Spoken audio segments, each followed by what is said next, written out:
later.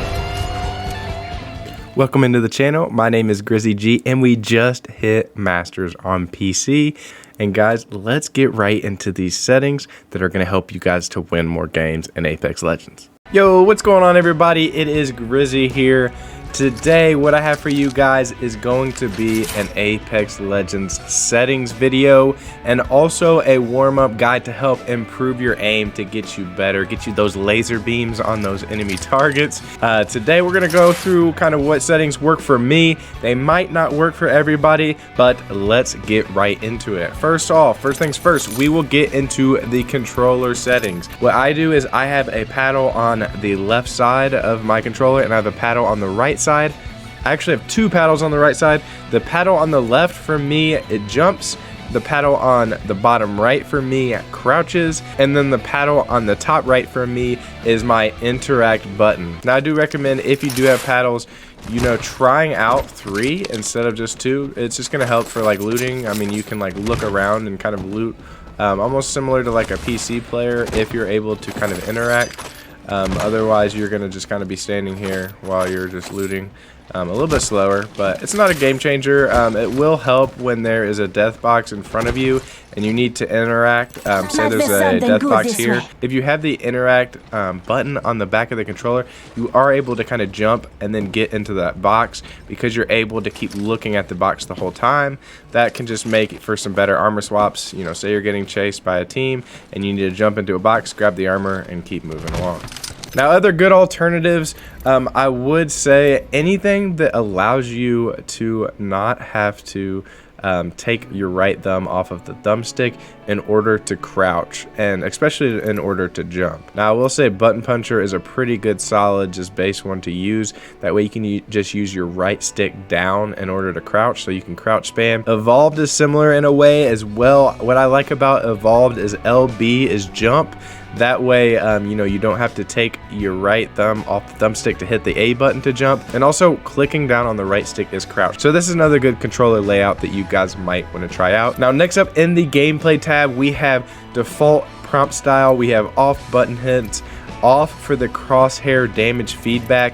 Damage numbers, we have these at stacking. That way we don't have to do any math because math is hard. There we go. It's just going to add it up to 84. That is the best setting for that, in my opinion. Ping opacity default, obituaries on. That way you can see what weapons enemies are using, you know, what legend potentially they are. Like if they have streamer mode on, you can see that it says Pathfinder killed Gibraltar. Minimap rotation, I have that set to off. Weapon auto cycle on empty, I have that set to off because I do that myself. If my gun runs out of ammo, I just always change to the alternate gun. Auto sprint, I do have that set to on. What you can do with auto sprint set to on is you can use your inspect button, whatever that is, while you're sprinting, and that way you can inspect your heirloom and you can kind of twirl it around, and you know, whenever your board just kind of rotating throughout the map, you can kind of play around with it. It's kind of fun. Now, next up, double tap sprint is off. Incoming damage feedback is set to 3D. That way we can see what is happening around us. Taking damage closes death box menu. This is a huge setting. You want this off. You do not want to be knocked out of a death box as you are trying to loot that death box because you might be low on health and need to grab that armor. And then if it closes the death box when you get hit or when you're in caustic gas, that's going to be really, really bad news. Pop-up is set to on, streamer mode set to off, anonymous mode disabled, club invites enabled, colorblind mode. A lot of people ask me, I run on Tritonopia.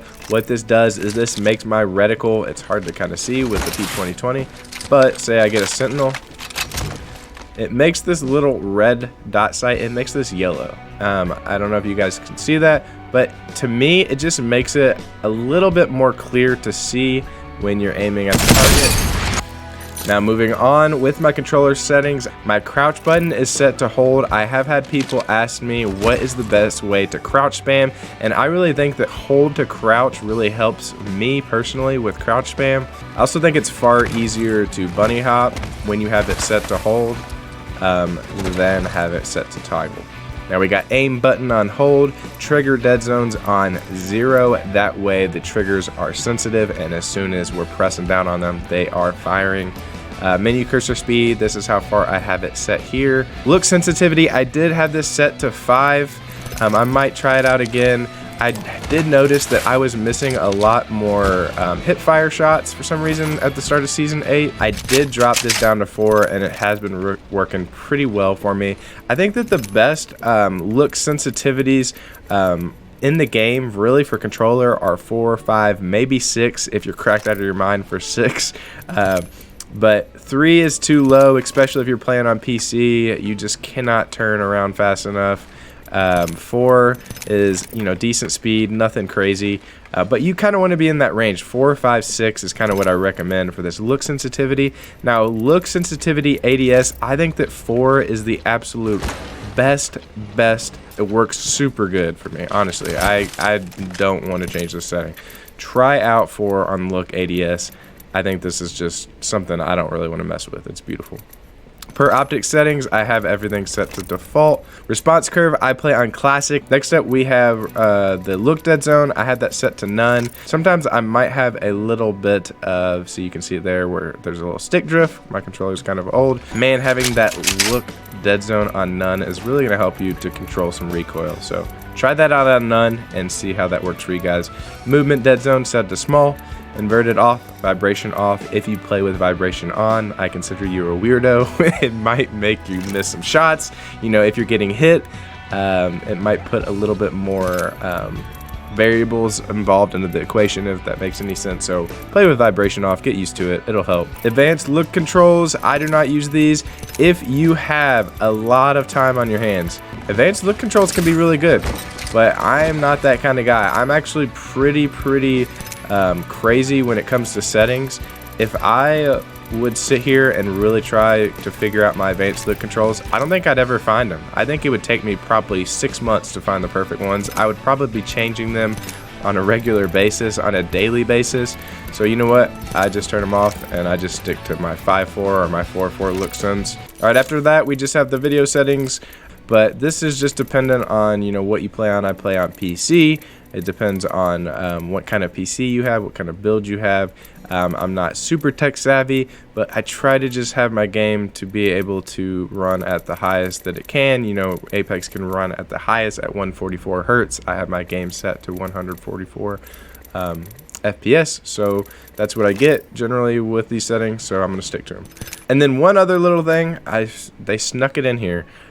Brightness is still set to 50%. Field of view, I have that set to 100. 70 is the normal FOV. I recommend bumping that up little by little. Try to get that to at least 100. That way you can see more around you. You can have a better you know, field of view so that you can see people pushing your sides and trying to flank you.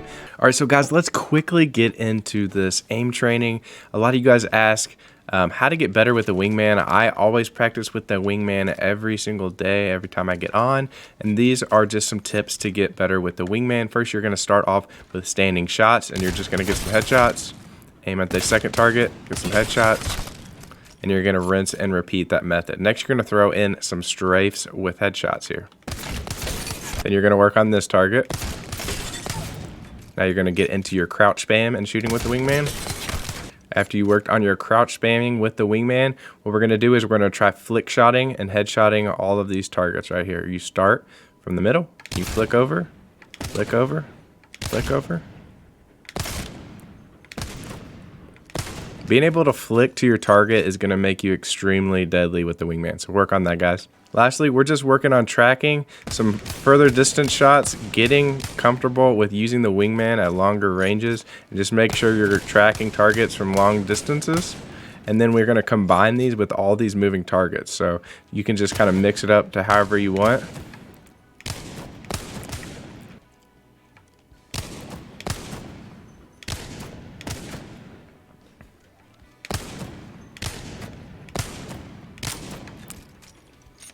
Alright, so after the Wingman, you want to pick up the guns that you are going to be using the most. And what you're going to do, this is separated into 4 different phases. The first phase, I always use it on R301, so I'm always practicing the R301 and the R99. Get what sight you're comfortable with using. Maybe put on like a white barrel, maybe an extended magazine. And you're just going to work on standing and lasering the target, getting comfortable with the recoil. Coming over here, same thing. So a little tip with the R301 is the recoil goes in a question mark formation. So if you see here, it's going to come up, you're going to want to control down, and then towards the end of the magazine, you're going to want to try to go down and right in a diagonal angle in order to control that recoil into a straight line. So for phase 1, you're just going to stand still, shoot the target. We're going to come over here. From mid-range, we're going to shoot this target, controlling our recoil. Once you feel comfortable with that, we're going to throw in some strafing. And then after you're comfortable with strafing, we're going to throw in some crouch spam. Just spamming the crouch button and then still aiming and strafing. Now once you're comfortable with the crouch spam and hitting the target, we're going to work on our hip fire accuracy. So you're going to start from one side and work to the other. So left side, work on your crouch spamming as well while you're hip firing.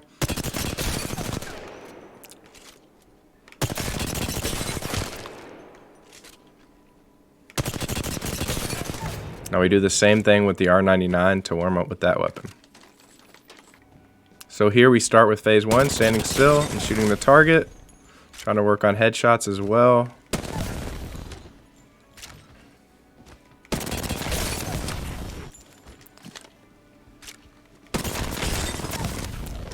Then now we work into our strafe. Come over here, work on our strafe again. And then we work on our crouch spam.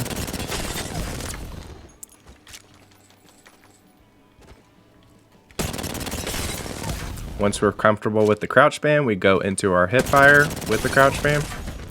Working left, and then hip fire, working to the right.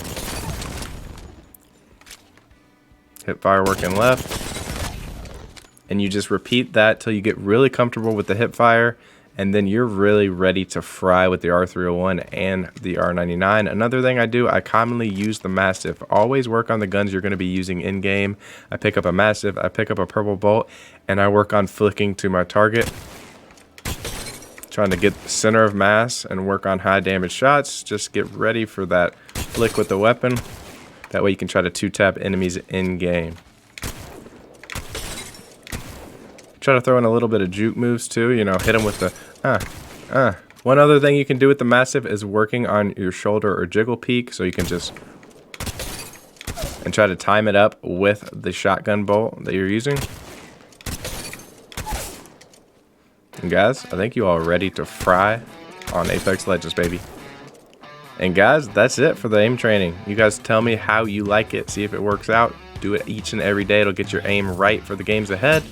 You'll have a good one. I'm Grizzy, and I'm out. Peace.